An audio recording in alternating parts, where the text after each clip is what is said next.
ಅದನ್ನ ನೀವು ಯಾರೂ ಪ್ರಶ್ನೆ ಮಾಡಬಾರ್ದು ಅನ್ನೋ ಕಾರಣಕ್ಕಾಗಿ ಅವೆಲ್ಲವೂ ಅಪೌರುಷೇಯ, ಅದೆಲ್ಲವೂ ಕೂಡ ಪ್ರಶ್ನಾತೀತ, ಅದೆಲ್ಲವೂ ಒಪ್ಪಬೇಕು, ನಂಬಬೇಕು ಅಷ್ಟೇ. ನಂಬರ್ ಸಿಗ್ತದ. ಏನ್ ಸಿಗ್ತದ? ಸಿಗ್ತದ. ಏನ್ ಸಿಗ್ತದ ಅಂತ ಇವತ್ತಿಗೂ ಹೇಳಿಲ್ಲ ಅವರು. ಭಾಗೋರೇ ಭಾಗೋ ಆಸ್ಮಾನ್ ಗಿರ್ರಾಯ್. ಓಡ್ರಿ ಯಾಕೆ ಓಡ್ಲಕತ್ತಿದ? ಹಿಂದಿನ ಓಡ್ಲಕತ್ತನ್ರಿ. ನೀ ಯಾಕೆ ಓಡ್ಲಕತ್ತಿದ್ವ? ಅವ ಓಡ್ಲಕತ್ತನ್ರಿ. ನೀ ಯಾಕೆ ಓಡ್ಲಕತ್ತಿದ? ಮುಗುಲ್ ಬೀಳದಂತ್ರಿ ಮೇಡಮ್ ಅವ್ರೆ, ನೀವ್ನು ಓಡ್ರಿ ಅಂತ ನಾವ.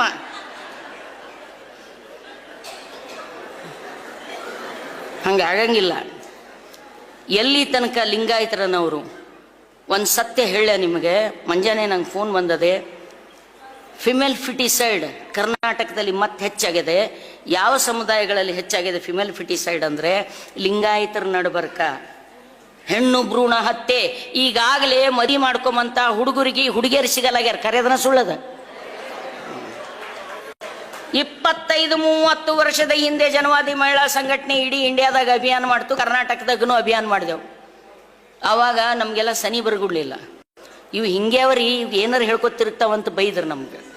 ನಮ್ಗೆ ಗೊತ್ತದ ನೀವು ನಮಗೆ ಬೈದ್ರಿ ಅಂದ್ರೆ ನಾವು ಕರೆಕ್ಟ್ ಇದ್ದೀವಿ ಅಂತ ಅರ್ಥ. ನೀವು ಎಲ್ಲರ ವರ್ಣನೆ ಮಾಡ್ಲಿಕ್ಕತ್ತೇವಂದ್ರೆ ನನ್ನ ಬಗ್ಗೆ ನನಗೆ ಸಂಶಯ ಬರ್ತದೆ. ನನಗೆ ಇವತ್ತು ಪ್ರಶಸ್ತಿ ಬಂದಿದ್ದು ಕೂಡ ನಂಗೆ ಸಂಶಯನೇ ರೀ. ಆದ್ರೆ ನನಗೇನು ಅವ್ರು ಯಾರು ಮುಟ್ಟುಗೋಲು ಹಾಕಪ್ಲೇ ಇಲ್ಲ. ಅವ್ರು ಕೊಟ್ಟಿರ್ತಕ್ಕಂಥ ಇಡೀ ಆ ಪ್ರಶಸ್ತಿಯ ಮೂಲಕ ಬಂದಿರತಕ್ಕಂಥ ಹಣ ನನ್ನ ಮನೆಗೆ ನಾವು ಒಂದು MPYL ನಮ್ಮ ಜನವಾದಿ ಮಹಿಳಾ ಸಂಘಟನೆಗೆ ಅದು ಮೀಸಲಾಗಿರ್ತದೆ. ಎರಡನೇ ಮಾತಿಲ್ಲ. ಫಿಮೇಲ್ ಫಿಟಿಸೈಡ್ ಭ್ರೂಣ ಹತ್ಯೆ ಹೆಚ್ಚಾಗ್ತಾ ಇದೆ. ಉಳ್ಳವರಲ್ಲಿ ಭ್ರೂಣ ಹತ್ಯೆ ಒಂದು ಆಘಾತಕಾರಿ ಸಂಗತಿ ಅಂದರೆ ಇಲ್ಲಿವರೆಗೆ ಮಧ್ಯಮ ವರ್ಗ, ಮೇಲ್ಜಾತಿ, ಸುಶಿಕ್ಷಿತರಲ್ಲಿ ಇದ್ದಂಥ ಭ್ರೂಣ ಹತ್ಯೆ ಈಗ ಹಳ್ಳಿ ದುಡಿಯುವ ಜನ, ಕೂಲಿ ಕಾರ್ಮಿಕರ ನಡುವೆ ಕೂಡ ಅದು ವಿಸ್ತರಿಸಿಕೊಂಡಿದೆ. ಹೆಣ್ಣು ಮಕ್ಕಳ ಸಂಖ್ಯೆ ಕಡಿಮೆ ಆಗ್ತಾ ಇದೆ ಅನ್ನೋ. ಯಾಕೆ ಹೆಣ್ಣು ಮಕ್ಕಳ ಸಂಖ್ಯೆ ಕಡಿಮೆ ಆಗ್ತಾ ಇದೆ? ಹೆಣ್ಣಿನ ಬಗ್ಗೆ ಇರುವಂಥ ನಕಾರಾತ್ಮಕವಾದ ಭಾವನೆ, ಹೆಣ್ಣಿನ ಬಗ್ಗೆ ಇರತಕ್ಕಂಥ ತಿರಸ್ಕಾರವಾಗಿರ್ತಕ್ಕಂಥ ಭಾವನೆ. ಪರಸ್ತ್ರೀಯನ್ನು ಮಹಾದೇವಿ ಎಂಬೆ ಅಂತ ಹೇಳಿರ್ತಕ್ಕಂಥ ವಚನ ಸಾಹಿತ್ಯ ಇಡೀ ಜಗತ್ತಿನಲ್ಲಿ ಯಾವುದೇ ಒಂದು ದಾರ್ಶನಿಕ ವಿಚಾರವನ್ನು ಗಂಡ ಹೆಂಡತಿ ಇಬ್ಬರು ಸಮಸಮನಾಗಿನೇ ಕುಂತು ಮಾಡಿರ್ತಕ್ಕಂಥ ಒಂದು ದಾರ್ಶನಿಕ ಚರ್ಚೆ, ಸನ್ನಿವೇಶ, ಅನುಭವ ಮಂಟಪ ಬಿಟ್ಟರೆ ಜಗತ್ತಿನ ಯಾವ ಸಾಹಿತ್ಯದಲ್ಲಿ ಸಿಗುವುದಿಲ್ಲ. ನಾನು ಭಾಳ ಹೈಪಥೆಸಿಸ್ ಆಗಿ ಈ ಮಾತು ಹೇಳ್ತಾ ಇಲ್ಲ. ನಾನು ಲಿಂಗಾಯತರಲ್ಲಿ ಹುಟ್ಟಿನೇನೋ ಕಾರಣಕ್ಕಾಗಿನೂ ಕೂಡ ಈ ಮಾತು ಹೇಳ್ತಾ ಇಲ್ಲ. ಇದೇ ಮಾತುಗಳನ್ನು ನಾ ಮಠದಲ್ಲಿ ಹೇಳ್ತಾ ಇದ್ದೇನಲ್ಲ, ಮಠದಲ್ಲಿ ಹೋಗಿ ನಾನು ಹೇಗೆ ನಾವು ನಮ್ಮದು ವೈದಿಕ ವಿರೋಧಿ ಅನ್ನೋ ಮಾತನ್ನು ಹೇಳಿದಾಗ ನಾ ಹೇಳಿ ತೆಳಗಿಳಿದು ಬರೋದ್ರಾಗೇ ಒಂದು 8-10 ಹುಡುಗರು ಬಂದು ನಮ್ಮುವೆ ದುಶ್ಮನ್ನ ಕರೆ ದೋಸ್ತೋನೆ ಓ ಕಾಮ ಕೈಯಾ ಹೈ ಉಮ್ರ ವರ್ಕ ಗಮ್ ಹಮೆ ಇನಾಮ ದಿಯಾ ಹೈ. ಮೇಡಮ್ ಭಾಳ ಚಂದ ಮಾತಾಡಿದ್ರಿ ನೀವು, ಕರೆಯದ. ಆದ್ರೆ ನೀವು ಹಿಂದೂ ಧರ್ಮಕ್ಕೆ ಯಾಕೆ ಬೈತೀರಿ ಅನ್ನೋ. ನಾ ಎಲ್ಲಿ ಬೈದೆ? ಹಿಂದೂ ಅನ್ನೋ ಧರ್ಮ ಇದ್ರೆ ಬೈಬೇಕಲ್ಲಪ್ಪ ಅಂದ. ನೀವೆಲ್ಲ ಬೈದ್ರಿ, ನಾವು ವೇದಕ್ಕೆ ಬೈದಿ? ನಾ ಬೈದಿನೇ? ವೇದವೆಂಬುದು ಓದಿನ ಮಾತು, ಶಾಸ್ತ್ರ ಎಂಬುದು ಸುಳ್ಳರ ಸಂತೆ, ಪುರಾಣ ಎಂಬುದು ಪುಂಡರ ಗೋಷ್ಠಿ, ತರ್ಕ ಎಂಬುದು ತಗರ ಹರಟೆ, ಭಕ್ತಿ ಎಂಬುದು ತೋರುಂಬ ಲಾಭ, ದ್ವೇಷ ಎಂಬುದು ಮೀರಿದ ನಾವು. ಅವನಿಗೆ ಹೋಗಿ ಕೇಳು.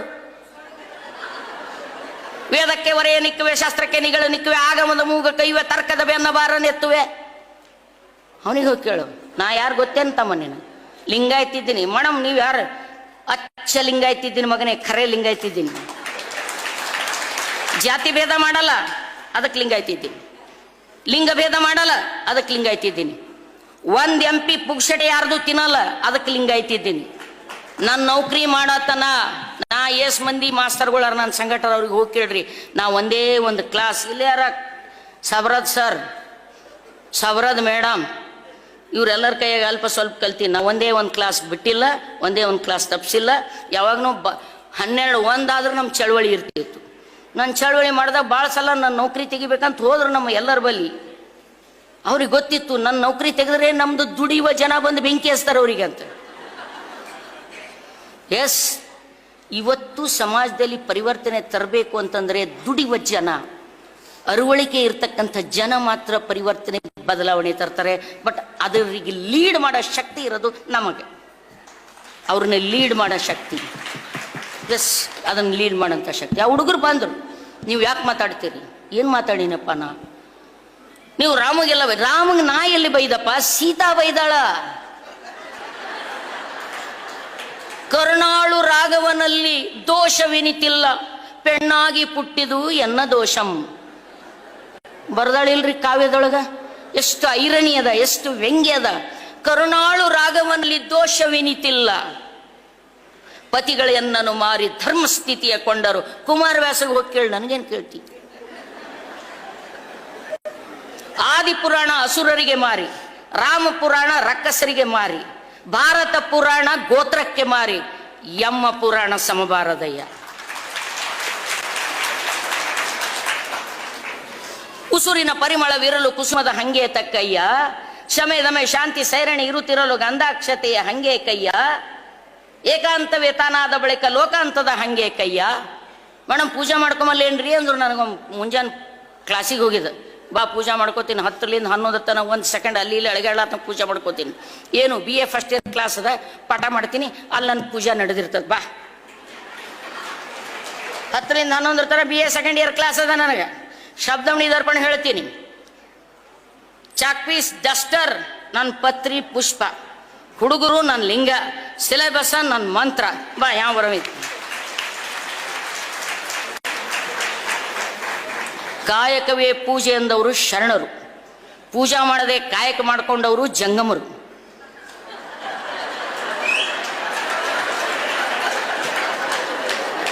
ನಾವು ಪೂಜಾ ಮಾಡ್ಕೊಳಕ್ಕೆ ಯಾರೋ ಪತ್ರಿ ತರಬೇಕು, ನಾವು ದೇವರಿಗೆ ಎದುರಿಸಲಿಕ್ಕೆ ಯಾವನೋ ಗಂಟಿ ಬಾರಿಸ್ಬೇಕು. ಇದೆಯಾ ವಚನ ಪರಂಪರೆಯಲ್ಲಿ? ಇದೆಯಾ ಹೇಳ್ರಿ ವಚನ ಪರಂಪರೆ? ಇಲ್ಲ. ಗೃಹಸ್ಥ ಧರ್ಮ, ಇಂದ್ರಿಯ ನಿಗ್ರಹಿಸದೆ ಹೊಂದುವವು ಪಾಪಗಳು, ಮುಂದೆ ಬಂದು ಕಾಡುವ ದೋಷಗಳು. ಸತಿಪತಿ ರತಿ ಸುಖ ಬಿಟ್ಟರೆ ಸಿರಿಯಾಳ ಚಂಗಳಿಯರು. ನಾವು ಮದಿ ಮಾಡ್ಕೊಂಡಿಲ್ಲ ಅಂದ್ರೆ ನಿಮ್ಗೇನಾಗದ ಪರಾಕದು? ನಾವು ಮದಿ ಮಾಡ್ಕೊಂಡಿಲ್ಲ, ನಾವು ಸನ್ಯಾಸಿಗಳಿದ್ದೇವೆ, ನಮ್ಮ ಕಾಲು ಬೀಳ್ರಿ ಅಂದ್ರೆ ಏನು ಬಿಡೋದು, ಏನು ಬಿಡಿಸ್ಕೊಂಬದು? ನಂಗೆ ಬದನೆಕಾಯಿ ಇಷ್ಟ ಇಲ್ಲ, ತಿಂದಿಲ್ಲ, ಅದಕ್ಕೇನು ಥೊಡು ಸಂಖ್ಯೆ ಅದ? ಇವರು ಬದನೆಕಾಯಿ ತಿನ್ನುವುದಿಲ್ಲ ಪ್ರಶಸ್ತಿ ಕೊಡ್ತೀರಿ. ನನಗೆ ಮದಿ ಬೇಡ ಬಿಟ್ಟೀನಿ, ಹಂಗೆ ಈ ಸ್ವಾಮಿಗಳು ಮದಿ ಬೇಡ ಅಂದ್ರೆ ಬಿಟ್ಟಾರ, ಅದಕ್ಕೇನು ಸಂಬಂಧ?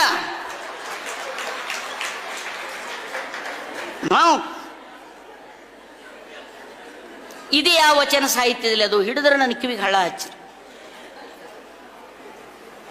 ಮನಸ್ಸು ಮಣ್ಣಿನೊಳಗಾದರೆ ಆಲಯವ ಮಾಡಿಕೊಳ್ಳುವುದಯ್ಯ, ಮನಸ್ಸು ಹೆಣ್ಣಿನೊಳಗೆ ವಿವಾಹವಾಗಿ ಕೂಡುವುದಯ್ಯ. ರೈಟ್. ಇವತ್ತು ಸಾಂಸ್ಕೃತಿಕವಾಗಿ ಎಲ್ಲಿ ಹೋದಲ್ಲಿ ಒಂದು ನೆನ್ಪಿಟ್ಕೊಡ್ರಿ, ನಾವು ಬರೇ ವಚನದ ಪಠಣ ಮಾಡ್ತಾ ಇದ್ದೀವಿ. ವಚನದ ಅನುಸಂಧಾನ ಲಿಂಗಾಯತೇತರರ ನಡುವೆ ಜಾಸ್ತಿ ನಡೆದಿದೆ. ಲಿಂಗಾಯತೇತರ ನಡುವೆ ಯಾವ ದಲಿತರು, ಹಿಂದುಳಿದವರು, ಮುಸ್ಲಿಮರು, ಜನಸಾಮಾನ್ಯರು ಬಸವಣ್ಣನ ವಿರೋಧ ಮಾಡಿಲ್ಲ, ಮಾಡೋದಿಲ್ಲ. ಮಾಡಿದಾರೇನು ಹೇಳ್ರಿ? ಮಾಡಿಲ್ಲ. ಮೊದಲವ್ರು ವಿರೋಧ ಮಾಡ್ತಿದ್ರು. ಯಾಕೆ ಮಾಡ್ತಿದ್ದಾರಂದ್ರೆ ವಚನ ಅವ್ರ ಕೈಗೆ ಸಿಕ್ಕಿದ್ದಿಲ್ಲ, ವಚನ ಅವ್ರಿಗೆ ಗೊತ್ತಿದ್ದಿದ್ದಿಲ್ಲ. ಈ ಸ್ವಾಮಿ ವರ್ಗ, ಈ ಪುರೋಹಿತ ವರ್ಗ, ಈ ಜಮೀನ್ದಾರಿ ವರ್ಗ ಜನರ ಕೈಗೆ ವಚನ ಕೊಟ್ಟಿದ್ದಿಲ್ಲ. ಹಳಕಟ್ಟಿ ಅಂಥವ್ರಿಗೆ ವಚನ ಕೊಟ್ಟಿಲ್ಲ ಇವರು, ಉತ್ತಂಗಿ ಚೆನ್ನಪ್ಪನಂಥವ್ರಿಗೆ ವಚನ ಕೊಟ್ಟಿಲ್ಲ ಇವರು. ಹೊರಗೆ ನಿಂದಿರಿಸಿ ಇವತ್ತೂ ಕೂಡ ನಾವು ಅಸಂಖ್ಯಾತ ದುಡಿಯುವ ವರ್ಗವನ್ನು ಹೊರಗೆ ನಿಂದ್ರಿಸಿವಿ. ನಾವು ಒಳಗೆ ಕರ್ಕೊಂಡಿಲ್ಲ. ಒಳಗೆ ಕರ್ಕೊಂಡಿಲ್ಲ ಅನ್ನುವ ಕಾರಣಕ್ಕೆ ವಚನದ ಜೀವಧ್ವನಿಯನ್ನು ಇಟ್ಕೊಂಡೇ ತತ್ವಪದಕಾರ ಒಂದು ಚಳುವಳಿ ಮತ್ತೆ ಕರ್ನಾಟಕದಲ್ಲಿ ಆಯಿತು. ಆ ತತ್ವಪದಕಾರರ ಎಲ್ಲ ಹಾಡುಗಳನ್ನು ಎಲ್ಲ ತತ್ವಪದಕಾರರು ಎಲ್ಲ ಜಾತಿಯಿಂದ ಬಂದರು. ಯಾಕೆ? ಲಿಂಗಾಯತದ ಒಳಗೆ ಅವ್ರನ್ನ ಅರಗಿಸ್ಕೊಳ್ಳಿಲ್ಲ, ಅವ್ರನ್ನ ಅಪ್ಕೊಳ್ಳಿಲ್ಲ, ಮಠದ ಒಳಗೆ ಬಿಡಲಿಲ್ಲ, ದೇವಸ್ಥಾನದ ಒಳಗೆ ಬಿಡಲಿಲ್ಲ. ಅದಕ್ಕೆ ತತ್ವಪದಕಾರರು ಬಯಲಿನಲ್ಲಿ ಬಯಲಗಳಿಕೆಯ ಸಾಧಕರು. ಇಡೀ ವಚನ ಪರಂಪರೆಯನ್ನ ಮಂಟೇಸ್ವಾಮಿ ಹೇಳ್ತಾನೆ, ನಾವು ಕಲ್ಯಾಣದವರು. ಮಂಟೇಸ್ವಾಮಿ ಪರಂಪರೆ, ಮಲೆಮಾದೇಶ್ವರ ಪರಂಪರೆ, ಕೊಡಕೆಲ್ಲ ಬಸವಣ್ಣನ ಪರಂಪರೆ, ಅಸಂಖ್ಯಾತ ತತ್ವಪದಕಾರರು, ಶಿಶ್ನಾಳ ಶರೀಫ, ನಾನು ಬಸವಣ್ಣನ ಭಕ್ತ ಅಂತ ಹೇಳ್ತಾನೆ. ಕಲ್ಯಾಣದಲ್ಲಿರ್ತಕ್ಕಂಥ ಒಬ್ಬ ಸಣ್ಣ ಹೆಣ್ಮಗಳು, ಒಬ್ಬ ಬಟ್ಟಿ ಒಗೆದು ಭಾಂಡ್ಯ ತಿಕ್ಕಂಥ ಹೆಣ್ಮಗಳು ಫೈಮುದಾ ಫಾತಿಮಾ, ಅಕ್ಕಿ ಹೇಳ್ತಾಳೆ, ಅಲ್ಲ ಅಲ್ಲ ಅಂತ ಚೀರ್ತಿ ಯಾಕೋ, ಅಲ್ಲ ಹನ ಏನ್ ಕಿವುಡ. ಕೊನೆಗೆ ಹೇಳ್ತಾಳಕಿ, ಧರಿಯ ಮ್ಯಾಲಿನ ಗಾವ ಕಲ್ಯಾಣ, ದೊರೆ ಬಸವನ ಬೇಟಿ ನಾ ಫಾತಿಮಾ ಅಂತ. ನಾವ್ ಯಾರು ಕಲಿಸಿಲ್ಲ ಆಕಿಗೆ. ಬಾಂಡ್ಯ ತಿಕ್ಕಂಥ ಒಬ್ಬ ಹೆಣ್ಮಗಳು, ಕಸ ಮುಸ್ರಿ ಮಾಡ್ತಕ್ಕಂಥ ಹೆಣ್ಮಗಳು, ಧರಿಯ ಮೇಲಿನ ಗಾಂವ್ ಕಲ್ಯಾಣ, ದೊರೆ ಬಸವನ ಬೇಟಿನ ಫಾತಿಮಾ.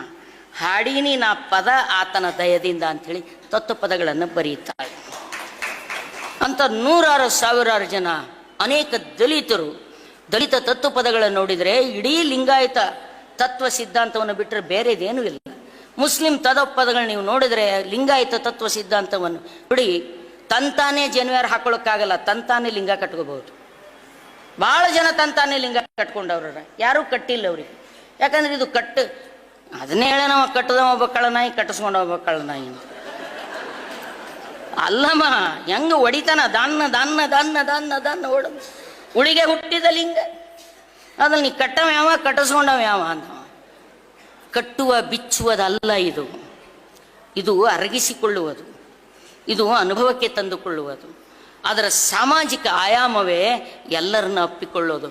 ನಾವೆಲ್ಲ ಯಾರು ಗೊತ್ತಾ? ಮಾದಾರ ಚೆನ್ನಯ್ಯನ ಮನೆಯ ಮಕ್ಕಳು ನಾವು. ಬಸವಣ್ಣ ಹೇಳೇನ, ಮಾದಾರ ಚೆನ್ನಯ್ಯನ ಮನೆಯ ಮಗ ನಾನಯ್ಯ. ಹಾಗಾದರೆ ಆಹಾರದ ಸಂಸ್ಕೃತಿಯ ಮೂಲಕ ಅವರನ್ನು ದೂರಿಡುವುದು ಏಕೆ?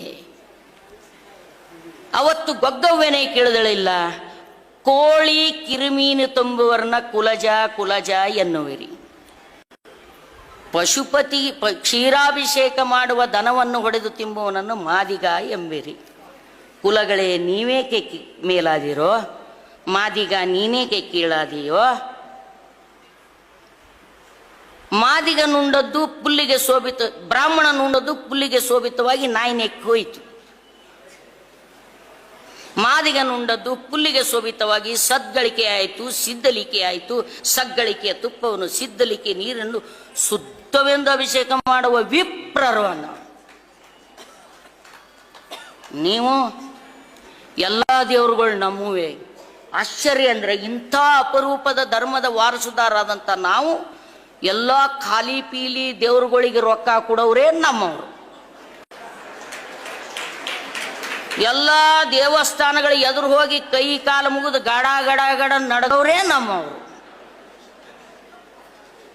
ಅಲ್ಲಿ ನೀಲಂಬಿಕಾ ಅಕ್ಕೋರು ಗಂಗಾಂಬಿಕಾ ಅನ್ಪೂರ್ಣ ವಚನೋತ್ಸವ ಮಾಡ್ಯಾರಂತ ಅಲ್ಲಿ ಹೋಗಿ ನೀನು ಬಂದಿಲ್ಲ ಯಾಕ್ರಿ ಅಂದ್ರೆ, ಜರ್ನ ಮನಿ ದೇವ್ರಿಗೆ ಹೋಗಿ ಬರೋದಿತ್ರಿ ಅಂತ. ಇಲ್ಲಿ ಅನ್ನಪೂರ್ಣ ಅಕ್ಕೋರ್ ಬಲ್ಲಿ ಗಂಗಾಂಬಿಕಾನ ಬಲ್ಲಿನೂ ಅಟೆಂಡೆನ್ಸ್ ಹಾಕೋದು, ಅಲ್ಲಿ ಅಂಬಾಬಾಯಿ ಬಲ್ಲಿನೂ ಅಟೆಂಡೆನ್ಸ್ ಹಾಕೋದು. ಯಾಕೆ? ಅವರ ಒಳಗೆ ಅದೊಂದು ಭಯ ಇದೆ, ಅದರೊಳಗೆ ಒಂದು ಭಯ ಇದೆ, ಅವ್ಯಕ್ತವಾದಂಥ ಭಯ. ಯಾಕೆ ಅವ್ಯಕ್ತವಾದ ಭಯ ಇದೆ ಅಂದರೆ, ಈ ಸೃಷ್ಟಿಯ ಉಗಮ ವಿಕಾಸ, ಮಾನವನ ಉಗಮ ವಿಕಾಸ ನಮ್ಗೆ ಈ ಧೈರ್ಯ ಬಂದಿದೆ ಅಂತ ತಂತಾನೆ ಬಂದಿಲ್ಲ. ನಾವು ಹಿಂಗೆಲ್ಲ ನೋಡ್ರಪ್ಪ, ಯಾವ ದೇವ್ರಿಗೆ ನಂಬಲ್ಲ, ಎಲ್ಲ ಬೈತೇವೆ ಮಾಡ್ತೇವೆ, ನಮ್ಗೇನೂ ಆಗಲ್ಲಲ್ಲ, ನಿಮ್ಗೆ ಯಾಕೆ ಆಗ್ತದ, ನೀವು ಬ್ಯಾರೇನೇ ಮೇಡಮ್ ಅಂತಾರೆ. ನಿಮ್ಗೆ ಅವು ದೇವ್ರುಗಳು ಏನೂ ಮಾಡಲ್ರಿ, ನಮಗವು ಕಾಡ್ತಾವ್ರಿ ಅಂತಾರೆ. ಪಾಪ ದೇವರೆಲ್ಲ ಕಾಡೋದು ಅವರ ಮನಸ್ಸಿನ ದೌರ್ಬಲ್ಯ. ಆ ಮಾನಸಿಕ ದೌರ್ಬಲ್ಯವನ್ನು ಹೊರಗೆ ತರುವಂಥ ಕೆಲಸ ನಾವು ಮಾಡಿಲ್ಲ. ನಾವು ಇವತ್ತು ಲಿಂಗಾಯತ ಸಮುದಾಯದ ಒಳಗಡೆ ಹೇಳಬೇಕಾದದ್ದು, ಲಿಂಗ ಎಡಕ್ಕೆ ಕಟ್ಕೋಬೇಕು, ಬಲ ಕಟ್ಕೋಬೇಕು, ಈ ಬುತ್ತಿ ಗಡದ್ದಾಗಿ ನೀರಾಗಿ ಎದ್ದು ಹಚ್ಕೋಬೇಕು, ಒಣದ ಹಚ್ಕೋಬೇಕು, ಪತ್ರಿ 3 ಏರಿಸ್ಬೇಕು, 4 ಏರಿಸ್ಬೇಕು, 5 ಏರಿಸ್ಬೇಕು ಅನ್ನೋದಕ್ಕಿಂತ ಹೆಚ್ಚಾಗಿ ದೇವರು ಧರ್ಮಗಳ ಉಗಮ ಯಾಕಾಯಿತು? ಇದನ್ನು ಯಾರು ಹುಟ್ಟಿಸಿದ್ರು? ಯಾಕೆ ಹುಟ್ಟಿಸಿದ್ರು? ಯಾಕೆ ಈ ಪುರೋಹಿತಶಾಹಿ ತನ್ನ ಕಬ್ಜಾ ಶತಮಾನಗಳಿಂದಲೂ ಜನರ ಮನಸ್ಸಿನ ಮೇಲೆ ಬಿತ್ತಿದೆ? ಅದು ನಮ್ಮ ಮನಸ್ಸನ್ನು ಕರಪ್ಟ್ ಮಾಡಿದೆ. ಆ ಕರಪ್ಟ್ ಆಗಿರ್ತಕ್ಕಂಥ ಮನಸ್ಸಿನಲ್ಲಿ ಇರ್ತಕ್ಕಂಥ ಕಲ್ಮಶವನ್ನು ತೊಳಿಲಿಕ್ಕೆ ಅಂಥ ಕ್ಲಾಸ್ಗಳಾಗಬೇಕು ನಮ್ಮ ನಡುವೆ. ಮತ್ತು ನಮ್ಮ ಹಯಾಸ್ ಅಂಥ ಕ್ಲಾಸ್ಗಳಾಗಬೇಕು. ನಮ್ಮ ಮಕ್ಕಳರ ನೋಡ್ರಿ, ನಮ್ಮ ಮಕ್ಕಳು ಎಲ್ಲರ ಅಲ್ಲಿ ನಾವು ಹೋಗಬೇಕು. ನಮ್ಮ ಮಕ್ಕಳು ಒಂದು ಕಡೆಯರ, ನಾವು ಒಂದು ಕಡೆ ಇದ್ದೇವೆ. ಏ ಮಮ್ಮಿ ನೀ ಏನಾರೇ ಅದು ಇದು ಹೇಳ್ತಿ, ಜಗತ್ತೆಷ್ಟು ಮುಂದೆ ಹೋಗ್ಯದ ನಿನಗೆ ಗೊತ್ತದ ಏನಂತಾರವ್ರು. ಆಧುನಿಕ ತಂತ್ರಜ್ಞಾನದ ಕೈಯಲ್ಲಿ ಬಂದಿಯಾಗಿರ್ತಕ್ಕಂಥ ನಮ್ಮ ಮಕ್ಕಳು, ನಾವೇನೆಲ್ಲ ಅವರಿಗೆ ಒಣ ಆದರ್ಶ ಹೇಳ್ಬೋದು. ಆದರ್ಶ ಬೇರೆ, ಆದರ್ಶ ಅನುಕರಣೀಯ ಅಲ್ಲ. ವಾಸ್ತವಿಕ ಬದುಕಿನ ಸವಾಲುಗಳೇನಿವೆ. ನಮ್ಮ ಮಕ್ಕಳಿಗೆ ಇಲ್ಲೇ ಉದ್ಯೋಗ ಸಿಕ್ಕರೆ ನಮ್ಮ ಮಕ್ಕಳು ನಮ್ಮ ಜೊತೆ ಇರ್ತಿದ್ರ, ನಮ್ಮ ಜೊತೆ ಇದ್ರೆ ನಮ್ಮ ವಚನಗಳು ಅವ್ರು ಕಿವ್ಯಾಗ ಬೀಳ್ತಿದ್ದವ, ಕಿವ್ಯಾಗ ಬಿದ್ದರೆ ಸ್ವಲ್ಪ ಅರ್ಥ ಆಗ್ತಿತ್ತ, ಅರ್ಥ ಆಗಿದ್ರೆ ಲಿಂಗಾಯತರಾಗಿರ್ತಿದ್ರ. ಅವ್ರಿಗೆ ದುಡಿಲಿಕ್ಕೆ ಕೆಲಸ ಇಲ್ಲ. ಅವ್ರು ಅಲ್ಲಿ ಹೋಗ್ಬೇಕು, ಅಮೇರಿಕಕ್ಕೆ ಹೋಗ್ಬೇಕು, ಇಂಗ್ಲೆಂಡ್ಗೆ ಹೋಗ್ಬೇಕು, ಮತ್ತೆಲ್ಲೋ ಹೋಗ್ಬೇಕು, ಇಲ್ಲಿ ಕೆಲಸ ಇಲ್ಲ. ಇಲ್ಲಿ ಕೆಲಸ ಸಿಗದೆ ಇರೋದಕ್ಕೆ ಕಾರಣ ಜಗತ್ತಿನ ದೊಡ್ಡ ಬಂಡವಾಳಶಾಹಿಗಳು. ಜಗತ್ತಿನ ದೊಡ್ಡ ಬಂಡವಾಳಶಾಹಿಗಳು ಅದನ್ನು ನಾವು ಅರ್ಥ ಮಾಡ್ಕೊಳ್ಳಿಲ್ಲ ಅಂದರೆ, ನಮ್ಮ ಆರ್ಥಿಕ ವ್ಯವಸ್ಥೆಯನ್ನು ನಾವು ಅರ್ಥ ಮಾಡ್ಕೊಳ್ಳಿಲ್ಲ ಅಂದರೆ, ಭಾವನಾತ್ಮಕವಾಗಿ ಭಾಳ ಮುಂದೆ ನಾವು ಯಾವುದನ್ನು ತಗೊಂಡು ಹೋಗ್ಲಿಕ್ಕೆ ಆಗುವುದಿಲ್ಲ.